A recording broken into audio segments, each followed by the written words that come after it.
I believe in about 20, 30, 40 years from now, we're going to look back on how we approached testosterone, healthy mentality, physicality, masculinity, and be appalled by our stupidity. And the reason why we're going to be appalled by our stupidity is because this is simple. This is easy. It is not a complicated concept to work out. Let's talk about the role of testosterone. What does testosterone do? Testosterone heightens masculine characteristics. Why does it do this? It heightens those masculine characteristics in order to be competitive, in order to be ambitious, right? You can talk about the superficial things. You can talk about increased muscle bulk, depth in voice, all of that malarkey. Cool, cool, cool. But fundamentally, what are those superficial means signaling to the environment? Well, they're signaling I'm attractive, right? I'm signaling I want to mate. I need to reproduce and fulfill one of the prime directives of my being here on this earth as a human being, as an animal fundamentally, to procreate, to ensure the survival of the human race. Okay, so that is the purposes of increasing that characteristic, right? So when we watch a lot of pornography, when we go through the PMO cycle, if those uninitiated for PMO, it simply means pornography, masturbation, orgasm. What are we telling the body? We are telling the body that we are being successful with multiple women, multiple times a day for some of you, every day a week for some of you, right? So what is this communicating? It's communicating that we are successfully reproducing multiple times every single week with women. The fundamental understanding that you have to come to realize is that your body, your neurochemistry cannot tell the difference between a virtual event and a physical event. Meaning when you are going through the PMO cycle virtually, you are communicating to the body, I've just impregnated a woman. We have successfully reproduced. Perfect. So what does the body do with this information? It does what it has always done. It releases prolactin in the blood. It decreases testosterone. Because why on earth would it need to increase testosterone if it has already been successful with multiple women? This is simple. The body is very, very intuitive, very intelligent. It's also very efficient, right? Very efficient. The most remarkable piece of technology that we own on this earth is not the phone that you're looking at me through. It's this thing. Fascinating, remarkable. And the reason why it's remarkable is that it has, it's very reactive. It's very reactive to its environment. Very, again, just efficient. Very, very efficient. Here's the way to look at it is, it's not you are the body. You have a body and you have a mind. This is getting a little bit spiritual, but you have to understand this. You are working with your body and you're working with your mind. Meaning, if you put your hand on something hot, you will take it away immediately. You don't do that, your body and your mind does that. It's a reaction, it's unconscious. It knows how to react in relation to the environment. If you go without food for a long period of time, the body doesn't start breaking itself down. Do you know what it does? The body starts to spare muscle. It has a sparing effect on muscle.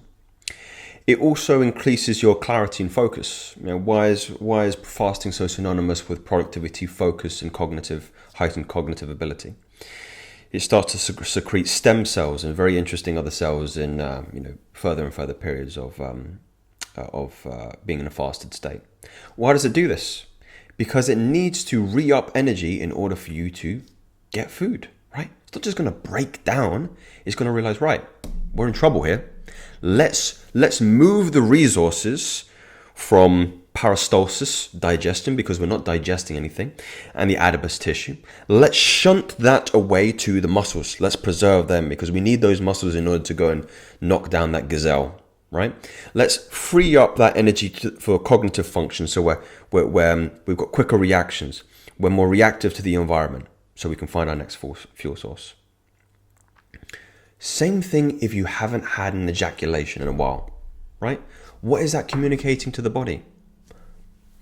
We haven't mated with a woman, right? We're not procreating. We're not ensuring the survival of the human race. Fuck. What do we do? We increase testosterone. Why do we increase testosterone? Well, if this body has bigger muscle bulk, if he has a squarer jaw, which is congruent with higher testosterone levels, if he has more hair, if his voice is deeper, if his cognitive abilities are less risk averse, meaning he's more likely to take risks, in order to find a mate, will that increase the likelihood that we will have sex, ejaculate, and ensure the survival of the human race? Yes, it will. Yes, it will. Guys, it's supposed to be simple. Stop overcomplicating this shit.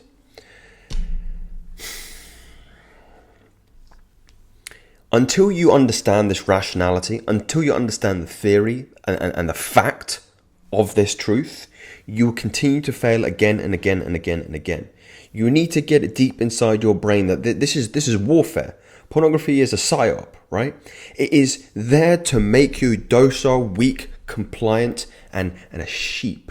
Yeah, sheeple. That's what it's there for, right? It's not draining you just sexually, but financially, emotionally, spiritually as well, right? And don't give me this shit, oh, but all my friends do it. All the average people do it. Great. If you want to be like the average person, keep doing what you're fucking doing. Yeah? If you want a peasant paycheck, a 9-to-5 reality, keep doing what the masses do. That's the easy decision. You can. In fact, that's not even your decision. You're offline. You're on autopilot. You're not even here. You're not really there. But if you're a little bit more ambitious than that, we have dreams of being more ambitious than that, then you have to start acting in a way that isn't congruent with the sheep. You have to be incongruent. You have to be a risk taker. You have to move consciously away from the masses and recognize this. And I'm going to be here saying I told you so in 30, 40 years when people piece this together. There's a real movement through this now. And you know, do you want to be on the back end of this? Why do you have so much shame and guilt around the subject? For a reason. For a reason. Right? That emotion of guilt, shame, depression, apathy is for a reason to tell you you are fucking up. You're fucking up. Change what you're doing. Can't make it any more clear than that. This isn't a theory. These are facts. Speak soon.